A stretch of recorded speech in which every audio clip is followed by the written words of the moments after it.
Hey guys, and welcome back to Rev Lexus, the Lexus channel for Lexus owners and enthusiasts. So in today's video, we're going to be taking a look at the Lexus RX and comparing the second gen with the latest generation, the 2020 RX 450h. So stay tuned for this video. We're going to be looking at the Lexus RX, which is one of the most popular models, if not the most popular model within the Lexus lineup. We're going to be comparing a new Lexus RX 450h against a personal favourite of mine, the Mark II Lexus RX, so stay tuned for this video. Here we have the recently refreshed Lexus RX 450h. It's finished in graphite black metallic paint with the flare red S-Sport leather interior, all part of the fitted S-Sport package. In addition, this particular model is also fitted with the £5,500 Takumi pack. This brings the grand total to just over £62,000. By contrast, this is my very own 2004 Lexus RX 300 SE. It's finished in the popular beige on beige spec, and I paid just over £3,000 for it. In this video, I'm going to compare these two cars, discuss the features, the similarities, and see how far Lexus has come in 16 years. So let's start off with the newcomer, the new Lexus RX 450h S-Sport. So I'm just currently crossing the Erskine Bridge, and the car is so supple and smooth as if you're feeling a couple of bumps when you're going over like an expansion joints. However, I love the fact, well, most people love the fact about these SUVs is that they are very absorbent on the road and absorbing all the big potholes, and this Lexus is no exception. So the Lexus has adequate power delivery, especially when joining and merging onto motorways and things like that. Put your foot down, and the 3.5 litre comes to life. You briefly hear the power come through and the engine activate, but once it settles down, everything goes quiet again. The power goes through the CVT transmission, which a lot of people don't seem to like, but I've never actually experienced a modern one that causes any issues. They said the revs go nice and quiet, especially if you're in eco or comfort mode. So the RX comes with loads of gadgets, and the F-Sport trim is the kind of middle trim below the Takumi that adds even more gadgets. So we've got things in this car such as the blind spot monitoring, we've got heated steering wheel, we've got heated and cooled seats, wireless charging. We've also got auto holds for when you put the parking brake on, and then it's got an electronic parking brake, so we have a set of lights that holds the car for you. We've got things such as the adaptive cruise control and lane departure warning, and we've also got modern touches such as the Apple CarPlay that have integrated into the 2020 models. Up above, all the lights are touch sensitive and they're all mostly LED. We've got an automatic tailgate that can be opened with the touch of a button on the key fob. You can swing your foot under it, or you can equally just go up and lift it up with underneath as you traditionally would with a manual one. One feature I'm really impressed with is the folding seats in the rear. At a touch of a button, you can fold the seats down, and then another touch of a button to come back up. I'd imagine that'd be really handy, especially if you're doing dump runs or you're going to a big Swedish shop for wardrobes or furniture.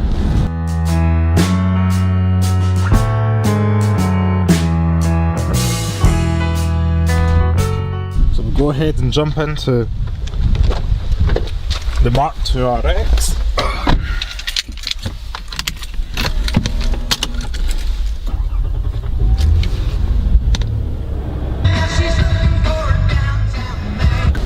So you join me inside the Mark II RX. Immediately off the bat, we've got the foot operated parking brake. That's a little bit different from the 4th gen that we were just in. We've got the reversing camera, which is a nice feature considering there's about 16 years between the two models. When you see upon startup, I quite like the fact that I had the darkened out dashboard kind of backlit with the kind of lighting, the wee needles popped up. That wee display was quite cool and quite novel for the kind of age of the car as well. You're probably wanting to know the main thing is the driving experience. So this car is the 3 litre V6 petrol engine only. You can get an RX 400h, which is the hybrid version, which is probably more comparable with the 450h, but the petrol one was more popular and the only sole offering for when the RX first came out. Laterally, as emissions and fuel went up, the hybrid became more popular on this generation between 2006 and 2007. But the engine does its thing, relatively hummed. It's got a 5-speed automatic gearbox. I think it produces just over 200 horsepower. I've read conflicting reports, but some of the reports say about 197. I've read the ones that say about 204, 205. Both are offering that smooth drive that you come to expect from a Lexus. Nice, comfortable kind of crossover SUV feel. Nice high driving position. Especially for the age, Japanese were throwing technology, the Lexus RX, where you're paying for that in the Germans. I will say it is a little bit more noisy and the gears aren't as seamless as it is in the RX 450h, but being a 2020 model. But also interesting, I quite think it's quite interesting how we have a touch screen. I know it's like touch capacitive, but for your sat nav and your climate controls are all through the touch screen. And obviously now they went back to touchscreen for 2020. For a while they were using the Lexus remote touch with a little mouse pad, so that's pretty interesting as well, quite cool. But overall, direct comparison, yes, you're feeling the age, but this car's a fraction of the price.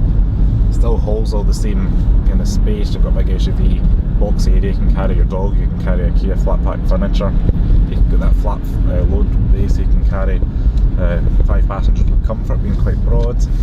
Most people go for the Lexus because of the brand reliability and the tools have built up for themselves over the years. And that's one of the reasons actually we went to look for this and bought this back in January, just because it had such good reliability, and all the forums everybody's recommending these. So they're a great used buy, great new buy, so really can't go wrong whatever way you're buying it. Obviously if you're looking for a 60 grand car, you're not going to be considering a £3,000 car. But it's nice to know if you buy the £3,000 car, you are getting qualities that you get in a modern day Lexus. So acceleration in the RX is pretty smooth and linear. So the 5-speed gearbox does a good job of sliding through the gears. You do feel it between first and second, but once you're on the road, it's pretty hushed and pretty smooth. I do miss front sensors now and again, mind you, but again, technology. So overall, hopefully you guys enjoyed this video on the Lexus RX 450h F Sport and the 2004 Lexus RX, in this particular trim is the 300. If you like this video, please give it a thumbs up. Check us out on Instagram, Facebook and Twitter at Cars of Glasgow. I'll leave all that information below. And if you've got any questions, I'd be interested to see what you think. Thanks very much for watching. Ciao!